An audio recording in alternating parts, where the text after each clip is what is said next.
Hey everyone, welcome to this week's episode. In today's episode, I'll get into the top Newcastle suburbs for investment. Look, the reason I'm doing this is because I'm basically following the form of my property clock and where the best sort of suburbs are at. So I've already done Melbourne. This week's turns Newcastle. I'll get into some other regions in coming weeks. So I'll obviously get into Geelong. I'll get into, the Central Coast. I'll get into Sydney. I'll get into probably some other areas as well. Following that. But look, in today's episode in Newcastle, I'm going to get into a few key things. First of all, fundamentals of good suburbs. Secondly, factors driving the next cycle, so the cycle ahead. And finally, suburbs and their price points that are good to buy in. Look, the fundamentals really of good suburbs in Newcastle is a couple of things. So again, this is unlike any other area. The first two key things is consistently low supply and high demand from a wealthy income demographic. Look, it's really important here in Newcastle simply because low supply isn't the case in all areas. If you go out, to some of the newer areas in Newcastle, there's a lot going on there. There's a lot of subdivisions going on. There's a lot of actual future subdivisions as well. And also, secondly, with that too, is the demand is misleading from what you read on the news or other statistics agencies, because some of these areas only really have demand from investors and first home buyers. So they're not the sort of people who push home prices up. So that's something you definitely need to consider. Look, access to high paying jobs is another one.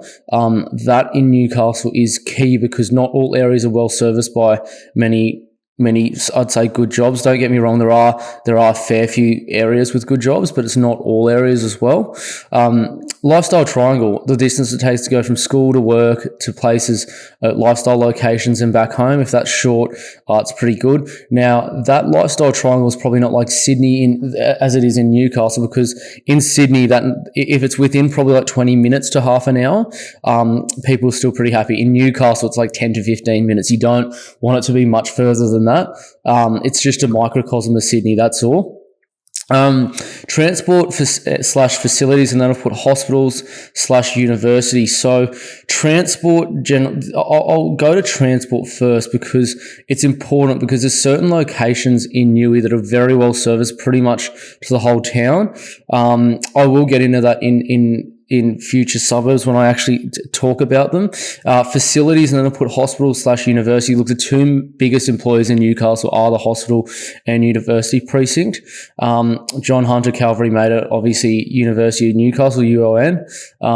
Really big employers there, and they're quite well known. Good medical precinct in University of Newcastle as well.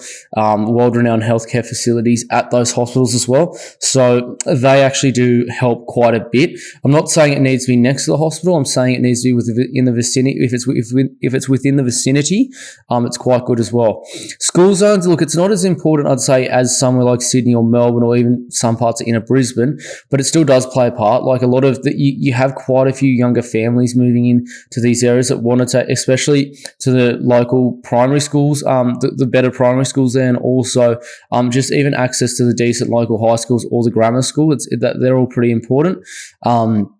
Makes a lot of sense to buy in those sorts of locations. Another one, despite being a regional town, I'd call it a little bit similar to Sydney and Melbourne, Newcastle. Walkability does play a part, that especially in certain parts of the inner city areas, especially Ward 1 of Newcastle, walkability plays a part. People move here to should I say, be close by to a lot of things. So there's some suburbs here that people don't even have cars. Somewhere it's only one car, generally a family. That's pretty common. So that's also a part in Newcastle. Not many people probably know that, but it is definitely a part of good suburbs in Newcastle. Look, let's get into what's really driving this cycle. And it's not the same thing as always. So the issue is that in the COVID boom, basically everyone just thought, we saw some statistic here, some statistic there, and that drew the market up. And sure, it might have in that time, but longer term, that's not going to happen. And a lot of those poorer performing suburbs are going to start to wear off. So that's what I'm getting into here. What's really driving the cycle? First thing I'm just going to get into is demographics, jobs, proximity. So what do I mean by this? I mean, basically where the generally wealthier people are going, is where is generally where everyone else is following as well. That the right people all go into the same location. So, I mean, what do I mean by this? Like your inner city, you mainly Ward 1, Ward 2 locations. You've got your beachy kind of lifestyle-y people, then you've got your inner city kind of people as well. There's still beachy people there too, don't get me wrong, but they're all going to the same locations. That's what I'll say. And they generally are also in good proximity to the jobs and proximity to the CBD. So that's what I mean by jobs and proximity. They all kind of go together. So that's kind of what's happening there. Tight supply levels. So all you'd have to do really here is follow the first point and then look at the second point as into the supply levels of certain suburbs. There are suburbs here where are good to buy in that basically have quartered supply levels. So, I mean, you might have had let's say 12 properties on the market before COVID, and now you've only got about 3 at any point in time. So that's happening quite a lot in the better suburbs. It's just because people like living there. And that's due to things like your lifestyle, so being close to the city or the beach. People generally like these areas and they don't want to move because there's such finite stock here that they never sell. That's the thing, because they know they have to replace, and it's going to be very hard to replace whatever they've got. So that's another big driving factor, the lifestyle, the distance to the city and the beach as well. Last 2 points I want to get into is the correct dwelling for location. So a good example of this is if you're buying in a family suburb, you don't want to be buying a unit or even in a family location of the suburb, you don't buy a unit because no one is going to want to live in it. So what I'm finding is as well, it's a fight to quality for the correct dwelling in the correct locations as well. So you might have a suburb even with an average of 20 people coming through an open home, for example. Now, that might just be an average dwelling, but if it is really very much so the right dwelling, I'm telling you right now, you'll probably get something like 35 to 40. It would be close to double the amount of people going through that open home. So that's just something to consider. It is really playing a large part in this part of the cycle. Look, the final part I want to get into is gentrification. Now, Newcastle, don't get me wrong, it is an old city. It does have a long mining history. It has a long history with BHP and obviously coal. But there's a lot of parts of Newey that are genuinely gentrifying, that already have it, and some that already have it and continuing going. But some of these suburbs actually have very high median incomes, quite low LVRs, and also a very young age. So that's idealistically what you want, because what it will mean is a lot of them will continue to earn more money because it's still got a lot of years left in their life. So those areas will just continue to go up because they'll start having families, and what you'll see, you get young families, you young professionals anyway, but what you'll see is these areas will continue that trend because they're young and they're going to live there for a long time, and the supply level is very tight as well. So if you have that kind of makeup, as in obviously gentrifying, good median income and a young median age, that's a really good thing for a suburb long term, because it means it's got a lot of longevity in it, and people probably won't sell for a long time either. It's a good thing. Just be aware of that median age. It needs to have but most of, particularly the first 2 points, my fundamentals of good suburbs in it, to actually pass the test of this gentrification with young professionals with high income. Make sure you have that, because the numbers can sway you. If you go out to, should I say, a more first home buyer location, it will probably still have reasonable, should I say, income levels. The supply are probably going to just, knock it off, and also the LVR will knock it off as well. So that's just something to have a look at in this. But all of these key things, and I've only kind of given you 5 points, but these are the key things that are driving this part of the cycle. Look, let's start with the suburbs, and it's annoying because, I was saying about a year ago, like some of these suburbs were even under 750 and even under 850 at times, but that's just completely changed now, because a lot of them that I've been talking about have gone up quite a bit since I first started talking about them. And the first one I'm going to start with is under 850,000, and it is still the suburb of Mayfield West that I'm mentioning at that. I actually said in one of my very first episodes about Newcastle that you could still pick this up under 750, and that was sort of, I'd say, earlier last year. I know a lot of people hadn't listened. Look, I had deals going on that even were done for like 730 to 740,000, believe it or not, at that time. But they don't exist anymore. Like, they do not exist at all. If it does come up, it's a terrible place. I'll tell you right now, it's not the right place to buy. But under 850 is still getting in. And it's still going to continue to go up. Like, there's too much demand and the supply is just too tight there. And the suburbs just completely landlocked in every direction. And it's very close to CBD. It's only about 6-7 k's from the CBD. So, one of the good suburbs in that.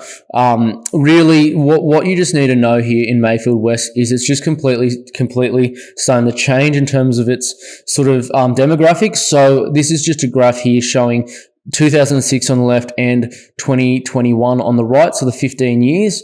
And so it goes personal, then it's family, then it's household weekly incomes. So all of those have basically more than doubled in that time. So that's really good numbers. The ratio of your mortgage repayments have also gone down. So that means the low LVR's got a lot lower.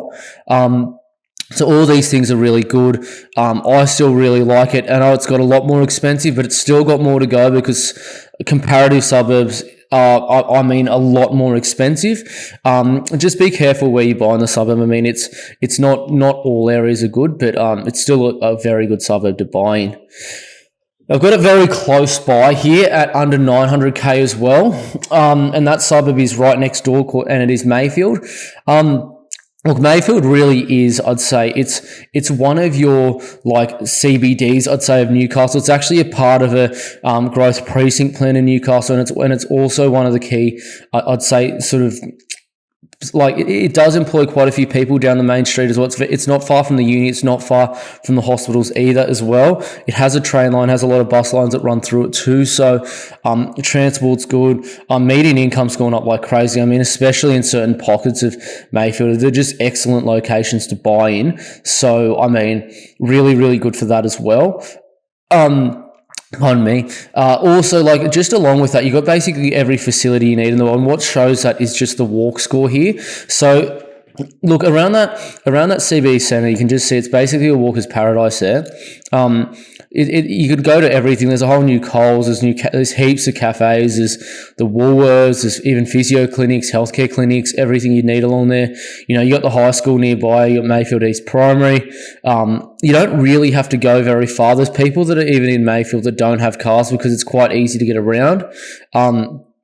And you've got, especially like along Church Street and those sorts of locations, you've got some of the biggest dwellings actually sort of, should I say, in the west of the Newcastle CBD. So you get some there where old sort of BHP sort of professionals were living on nearly acre blocks and that kind of thing. So that just helps push the price up as well. Look, I was saying you could still pick this up about a year ago, so I was still picking it up in the low 800s. So I said under 850, but I mean, the right dwellings are very close to 900,000 now, and there's plenty that sell above $1 million. So that's just going to continue to go up, mind you. Like, the median of this now, and I would say under 900 is like 930,000. So it's not somewhere that's going to last very long. I think in the next year and a half, it will break the $1 million barrier. I do think it will for sure. It's just because there's just no stock in the market again. You got a lot of young, wealthy professionals moving into it. And especially for the right dwelling. Good luck getting that for under $1 million in come probably this time, not this time, probably the end of 2026. There probably won't be much at all that's good under $1 million apart from if it's falling apart. So that's under 900k in Newcastle. Let's get under $1 million in Newcastle. And I have mentioned this in the past, but I'm going to mention again. That suburb I'm going to mention is Islington.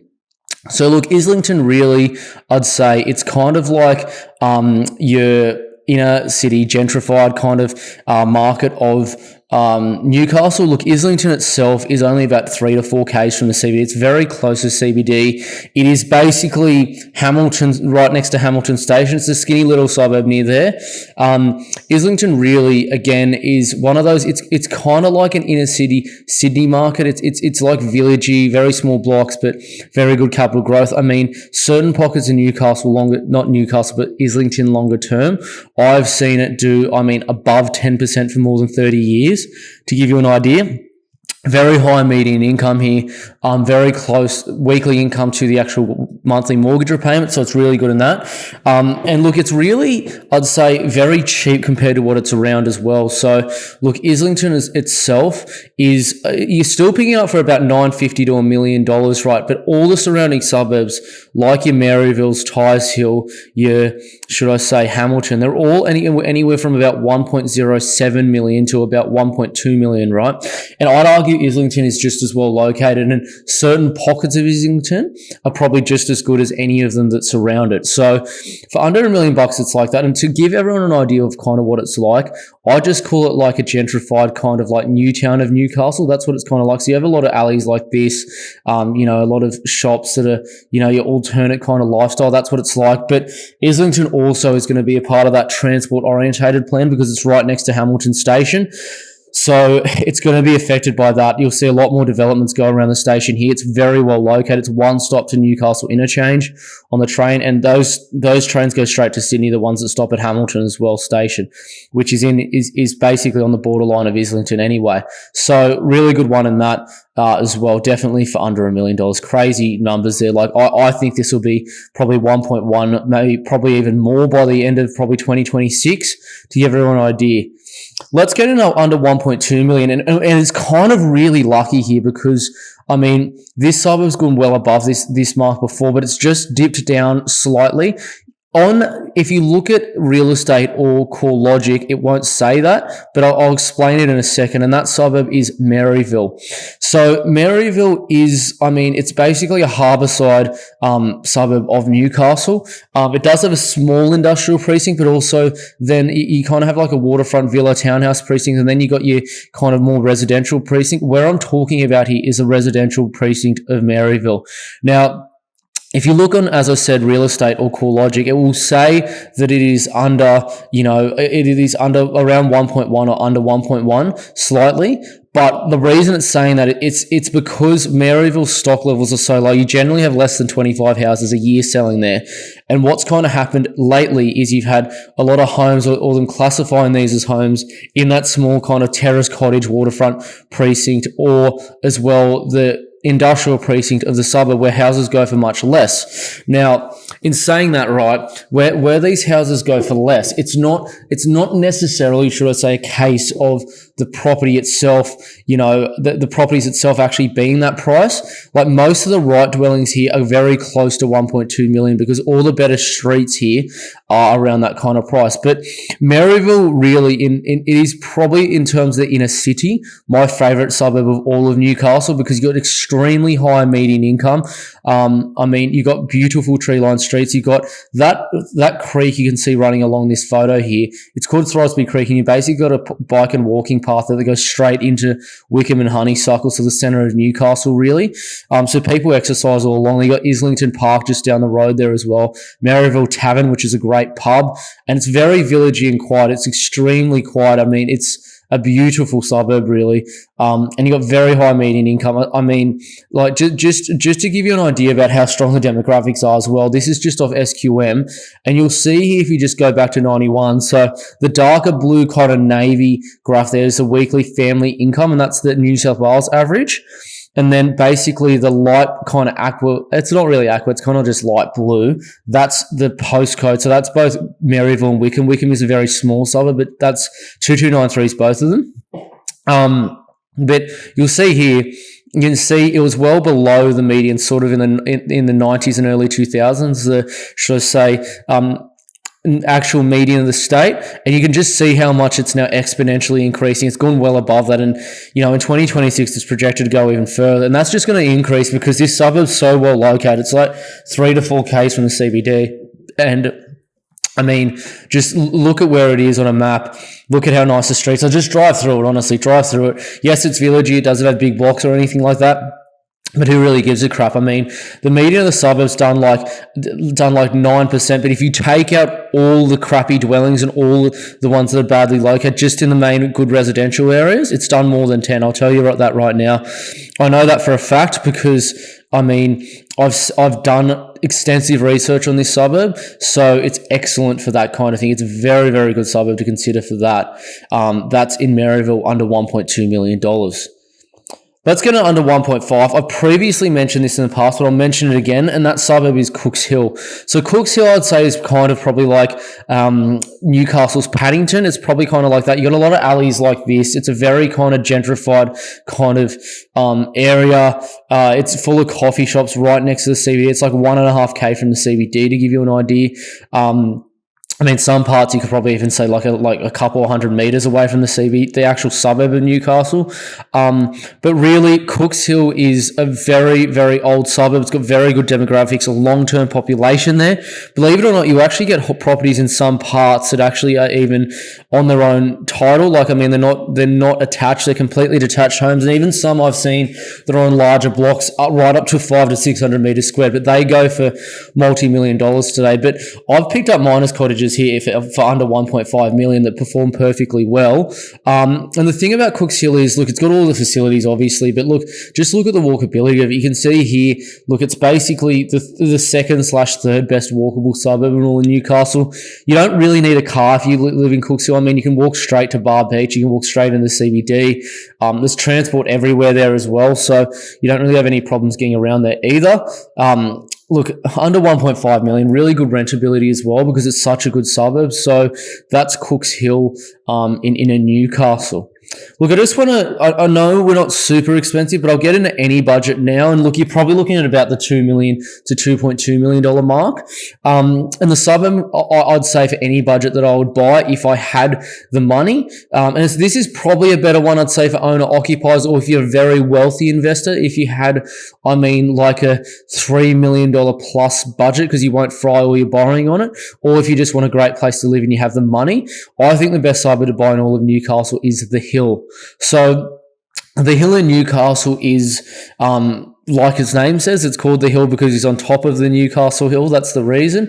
It looks like this. So this is basically what it looks like. Now you have properties here along the front terrace there that look over really the parkland there that go for above $4 and $5 million. It's not uncommon there. But some parts of the Hill you're still picking up for around $2 million or so, which is really good. Look, this suburb, I'd call it, like, I know it's called the Hill, but I call it the Bellevue Hill of Newcastle. It's so well located. All the wealthy live there.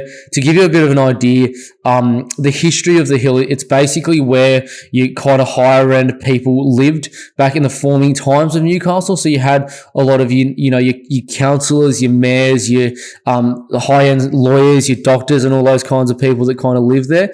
It's very similar to that. I'd say it's absolutely similar to probably Bellevue Hill in Sydney, or maybe even I'd say Canterbury, Camberwell, and Melbourne, maybe like your Hamilton, Ascot in Brisbane, if you want to get an idea of that. But the best thing is it's just proximity to everything's just incredible. So look, I mean, there's parts of the Hill that are like 150 meters to the CBD there, as you can see. This is just Google Maps. Some parts of the Hill are walkable distances, Bar Beach and Susan Gilmore Beach and Newcastle Beach. I mean, if you wanted to walk to Fort Scratchley or Nobbies, it's close as well.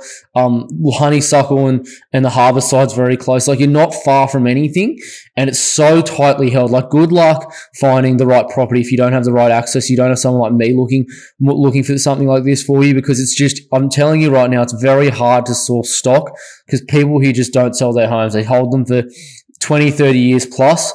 And I'm not saying, like, if you look at the median hold period, it might say something like, I don't know, 12 to 15 years, but that's including units and all dwellings. I mean, if you look at detached houses in the right area here, it'd be somewhere between 20 and 30 years. That would be the hold period. So good luck finding it. Its proximity to everything's awesome. Great income demographics. I think probably the best suburb to buy in all of Newcastle, in my opinion. But look, I really thank everyone for watching this. And if you're someone who's really looking to get into the market and you don't know what you're doing and you want me to help you, please reach out via www.compoundinvest.com.au/inquire. Look, what happens here is you just fill your details in and you book a time. It's a free 30-minute phone call just with me and you, where we discuss what we can do for you, what your budget is, and how we'd go about it. Look, completely obligation free, and it's also free as well, so you're not really losing anything there by probably half an hour of your time or so. And I also suggest if you're not exactly looking for it right now, let's say it's 3 to 6 months away, or you're just a little bit confused of what to do, I'd still recommend you reach out. And it's simply because the strategy itself is more important probably than it is more important than the purchase. It's probably 95% strategy, 5% purchase. And the reason I say that is because if you stuff up the actual strategy, your purchase isn't going to matter. So it's really important. And look, for those who just also want to know what I actually do source and what some of the, properties I have are, you can sign up to something on my website called Premier Properties. So just go to my website, go to the menu items, and you'll find it. And basically from there, you just see what's on the market and the expected returns. You could kind of get there too. So just find Premier Properties for that. And if you're really interested, reach out via www.compoundinvest.com.au/inquire. I thank everyone for watching again and have a great day ahead.